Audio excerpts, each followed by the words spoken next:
Broadcasting from the business capital of the world, this is the Podcast Business News Network. Welcome back, everybody. We all love our pets. We love our dogs. We do.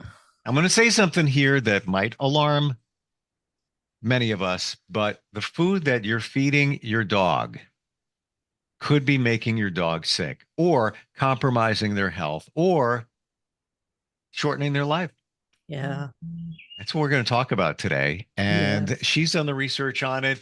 She is such a resource when it comes to our animals, but also how we connect with them. She's got an organization called the humananimalconnection.org.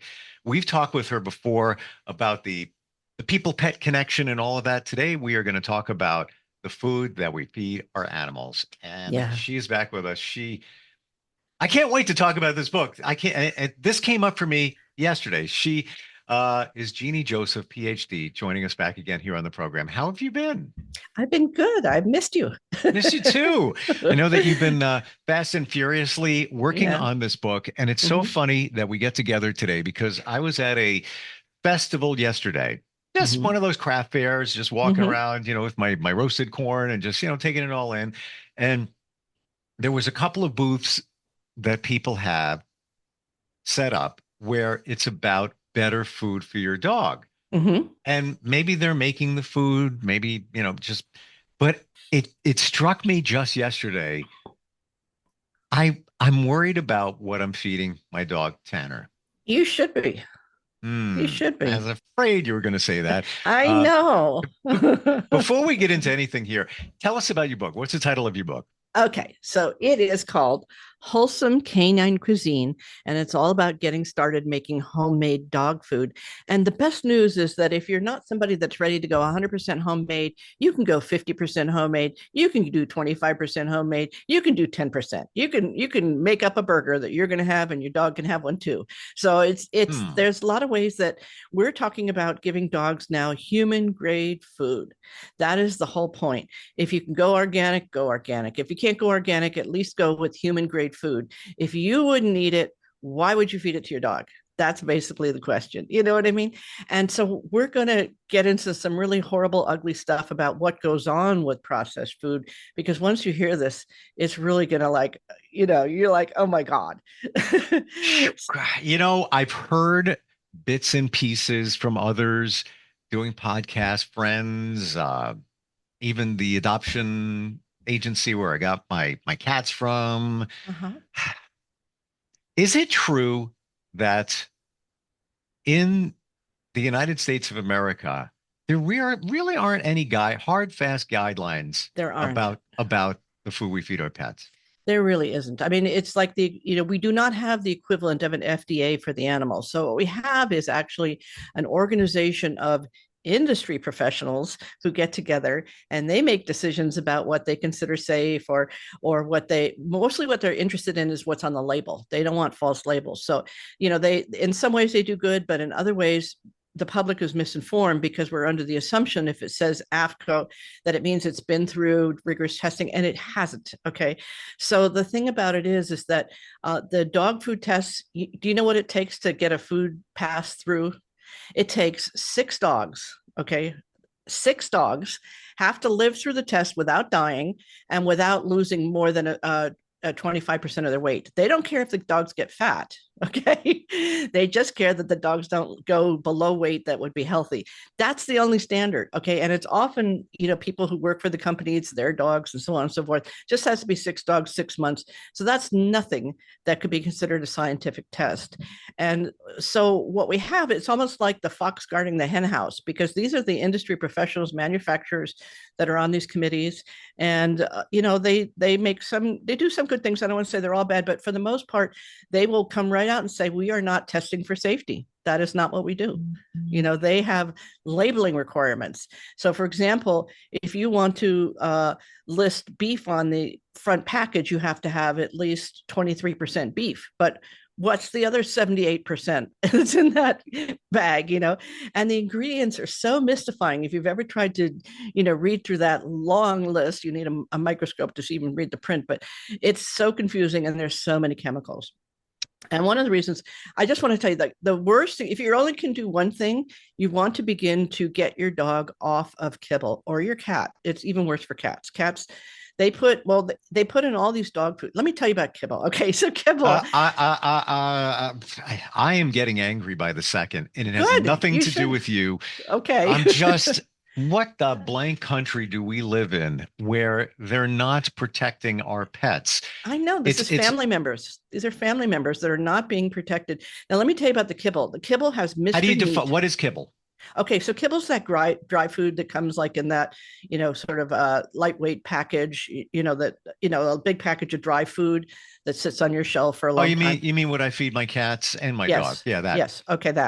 That's the worst thing you can give your cats or your dogs.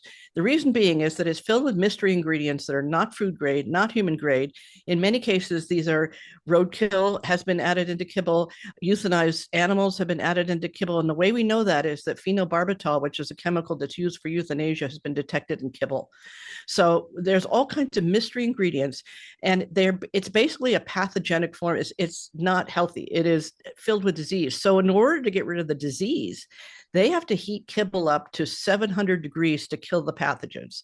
Now, when you heat something to 700 degrees, it's no longer alive. It's no longer bioavailable. It no longer has any nutrients. So what they then do to be in compliance is they add synthetic nutrients, which are often from China, Vietnam, India, places that we don't have control over. And synthetic vitamins do not have the same nutritional bioavailability as natural vitamins and whole foods. So they're adding these vitamins to get compliance so they can say there's vitamin B and put it on the label, but it's not available to the animal. So the kibble, like if you can just make one change, reduce or eliminate kibble in favor of grill up that, get yourself some ground turkey, some ground beef, some pork, anything that you're going to eat is going to be good for the dog. Now that I don't mean every food that humans eat is good for dogs, but the things that you can eat, in most cases, the dog can eat. I have a long list of things that dogs should not have, which a lot of people know about. Like you shouldn't have caffeine. They shouldn't Chocolate. have onions. Yeah, chocolate. Yeah. But the thing about it is, an interesting thing about the old wives' tale, which is often put forward by people with not good intentions. For example, they say dogs should not have garlic. If you ask anyone on the street, should your dog have garlic? Oh, no, garlic is on the do not eat list. Well, guess what? That is not true. That was a study done with, I think, 8 dogs.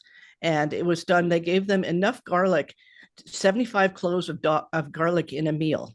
So of course those dogs, one or two of them had a reaction, but it didn't go well because that is not anything like what we should do. The truth is garlic for centuries has been a natural ingredient. Now the thing with garlic is you want to use fresh garlic. You don't want to use the one that's in the jar, because it doesn't have that the ingredient, the allicin that you need in the garlic needs to be chopped fresh, sit on the counter for 10 or 15 minutes, and then put in the dog's food in small quantities. We're talking, just a few little kernels there.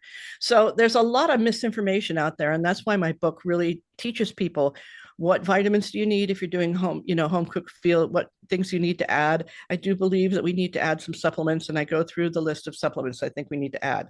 So are you horrified now or what? I'm, I feel like a horrible doggy dad.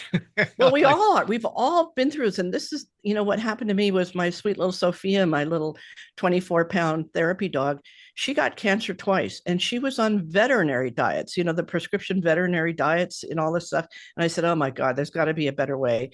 So that's what got me started, is the realization she had 2 major surgeries for cancer, 2 different types of cancer. And she's doing just fine now. She's 11 years old, in great health, running around with the big dogs now. So it can make it, we've all been duped. It used to be like our grandparents' generation, like before the 50s, before this heavily processed food, dogs ate table scraps. It was like the family finished the meal and the dog got the rest, right? sure. Yeah. And so those dogs lived much longer. There's a veterinarian, his name is Marty Goldstein, and he said when he was in veterinary school in the 70s, he would see 1 in 10 cases of dogs would get cancer, and they were always at advanced years. Now, today's statistics, 1 in 2 dogs will get cancer at any age. So young dogs are getting cancer. It's an epidemic of cancer, of obesity, and it's because of the commercial dog food, or partly at least because of the commercial dog food that we're feeding them. And the problem is that people don't have the right information. That's why I wrote this book. And as you know, I help people with their relationships with their animals. And one of the things that we kept discovering is that in every case I was working with, there was some nutritional imbalance, that the dog was not getting what they needed. And when we got their diet straightened out with at least 50% homemade food, their behavior problems started to resolve.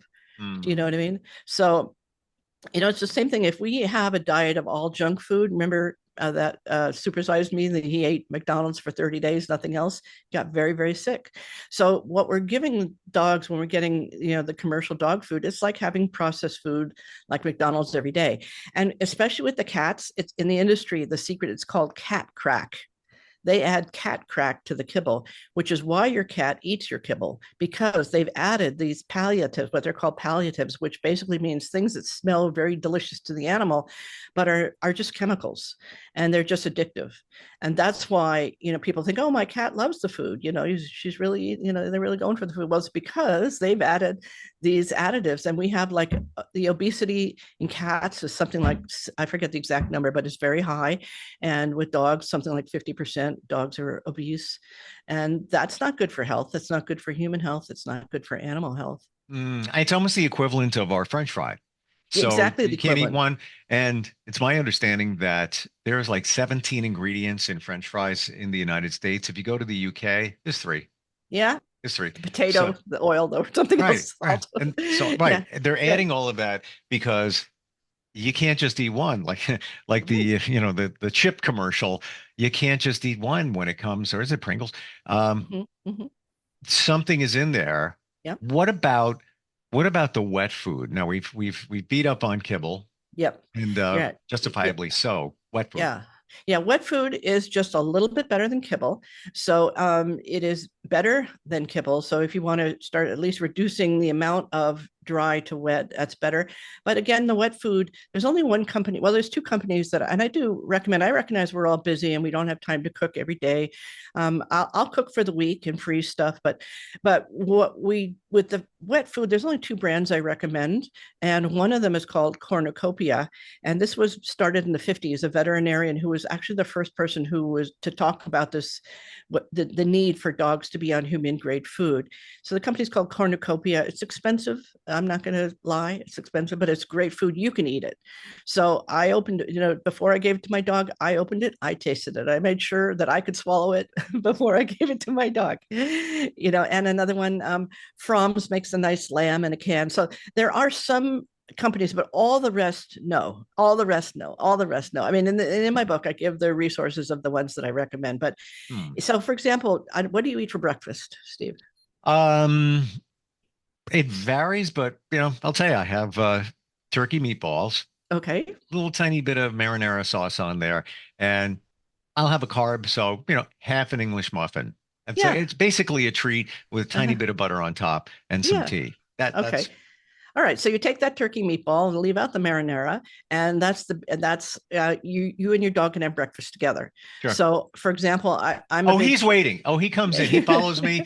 I go into home office. I'm sitting there. I do work while I'm eating, and he's just sitting yeah, there like, if anything drops, I'm there. I I'm gotcha. right there for you. Yeah, Yeah. well, they know that you're getting something better than they're getting.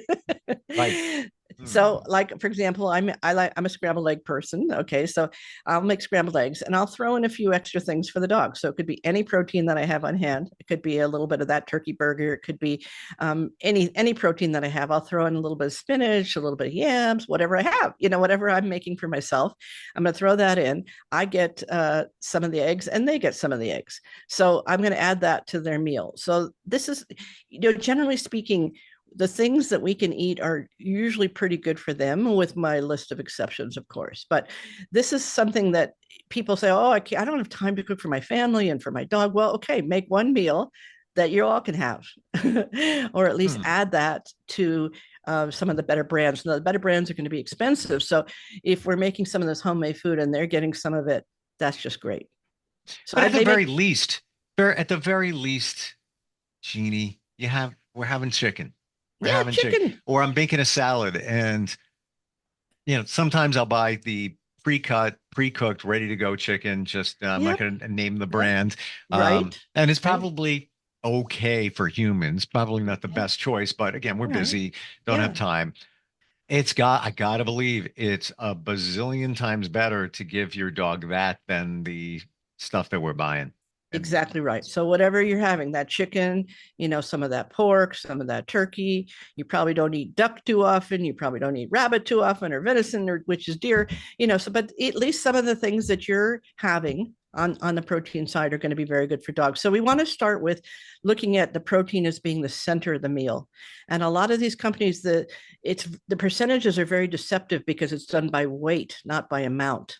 So that heavy meat makes the label look like, oh, it's really got a lot of beef. It doesn't have a lot of beef. It's just that the beef is heavier than all that other stuff, that bone meal and other things that they meat meal, things that they add in. So hmm. this is, and so they can have a little bit of some grains. They can have some oatmeal. They can have some quinoa. They can have some of the better grains, not a lot, but a little bit. And the truth is the dogs need a little bit of vegetables. When we look at wolves in the wild and they've examined their droppings, they see, well, first of all, when the wolf is eating the prey, they eat what the prey ate.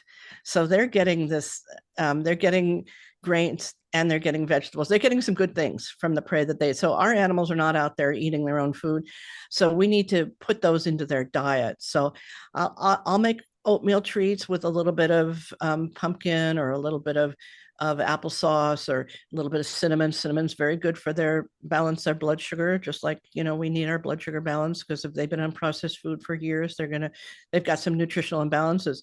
And one of the things that I really talk about in my book, Wholesome Canine Cuisine, Homemade Healthy Dog Food and Treats, is the importance of getting the gut balance. Because when they've been on dead nutritional food for years, and my dog was on dead nutritional food for the first 8 years of her life, is they get gut imbalances just like we do. So their gut doesn't have the right bacteria that they need to keep their immune system strong and healthy. And that's why we're seeing all of these problems, that's why we're Wow. spending all the money at the vets. So you can either spend thousands of dollars at the vet, or you can spend the money on good food to start. Ooh, kind of makes you wonder about all the issues that our dogs have, health Yeah, issues, right. and whether it actually came from their food. Yep. Well, I think it really is so important that we begin to look at it. And, everybody's different. Some people love the idea of cooking a meal for their dog every night. I'm not that kind of person. I'm not that much of a friend of the kitchen, but I will make stuff and put it in the freezer and pull it out, Mm. portions out every day that I need. And, the first recipe I made, I think, was a little bit of chicken, a little bit of sweet potato, a little bit of cooked carrot. Oh, by the way, vegetables need to be cooked for dogs. They can't break them down if they're raw. So don't give your dog raw broccoli or whatever. Um, so, a little bit of spinach I had, and I forget what else. So some homemade cranberries, things like that, things that I can actually eat also. What is the procedure for introducing this food with our dogs? Like Yeah, whether we're going to cook or whether we're just going to, I'll be honest with you, I rarely give my dog anything other than what he normally eats in that dry kibble. right, I'm just very cautious about it. I don't want to like mess up his system. right. Um, Based on our conversation, got to get the Mm-hmm, book and get mm-hmm. going on it, Yep. because after you just reconfirmed all those things that I always heard Yeah. in terms of the garbage. And Yes. I'm being very nice. Yeah, I know garbage is about the most polite way you can say, because it's poison. I mean, there are people who call the commercial dog food poison, and there's a lot of evidence for that. But so let me just talk about how you get started. You're not going to go 100% homemade in one meal. So we're going to gradually, let's say like a 2 week period to go from 0 to 100. If you're only going to go 0 to 50, that's fine. But so let's say, for example, we're going to take out a little bit of kibble and add a little bit of cooked beef or cooked chicken or cooked pork or anything that you're eating on the protein side. A little bit of cooked fish is fine. Okay. So whatever you're eating on the protein side, we're going to remove, like say 20, 25% of the kibble or the wet food at first, and replace it with 25% of the homemade food. So, and then we just work our way up. So over about a 2 week period, as I say, a good if you're going to go from 0 to 100. Like right now, my dogs are on about 60% homemade, 40%, but the brands that I'm using, I'm getting seaweed from Ireland. I'm getting cornucopia for the wet. I'm getting New Zealand for some kibble. So, I'm a little bit spending more than maybe some people want to spend, but that's just because I'm lazy and I'm not, but I know they are so much healthier. Their coats are better. Their poops You are really better. do notice, Genie, you really do notice Oh, a difference? yeah. Yeah. I Wow. mean, I had, an older dog who was sleeping all the time, and she's bouncing around and playing with the big ones now. And, you can see it. You'll see it if you're observant, some of this is your ability to observe. If you're observant, you'll see it in the first meal.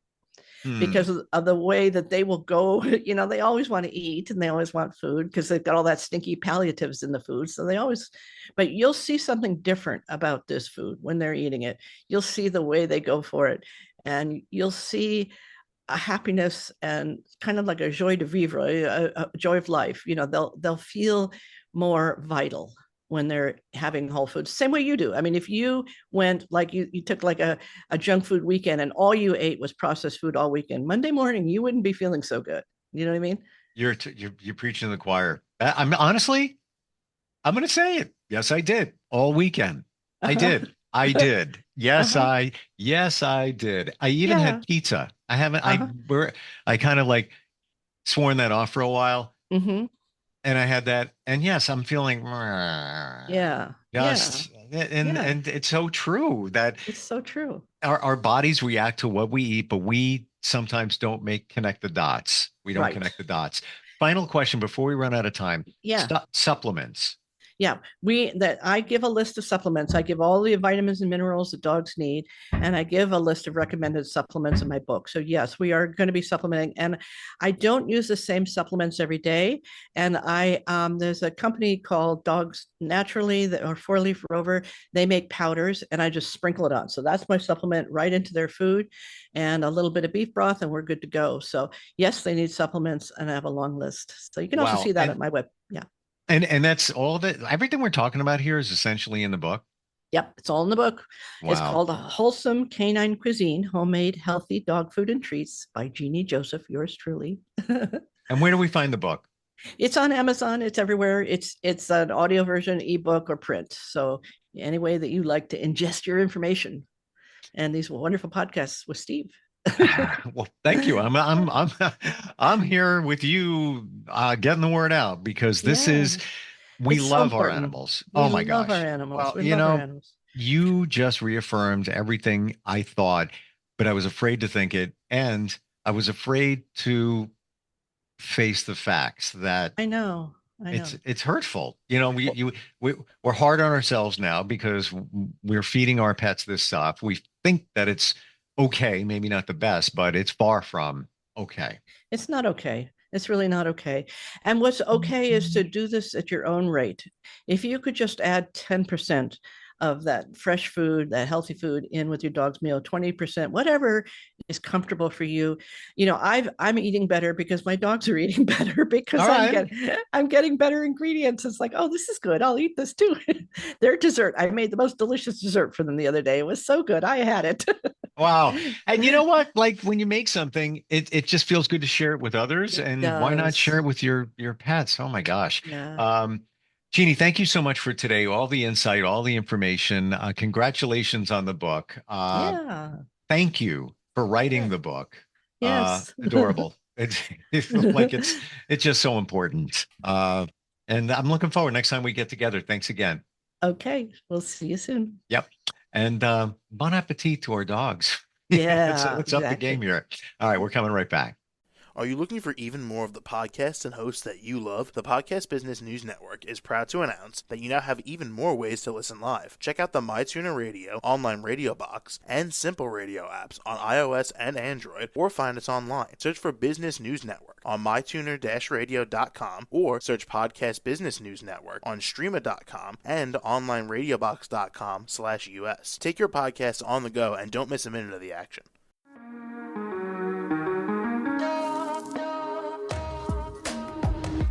Broadcasting from the business capital of the world, this is the Podcast Business News Network.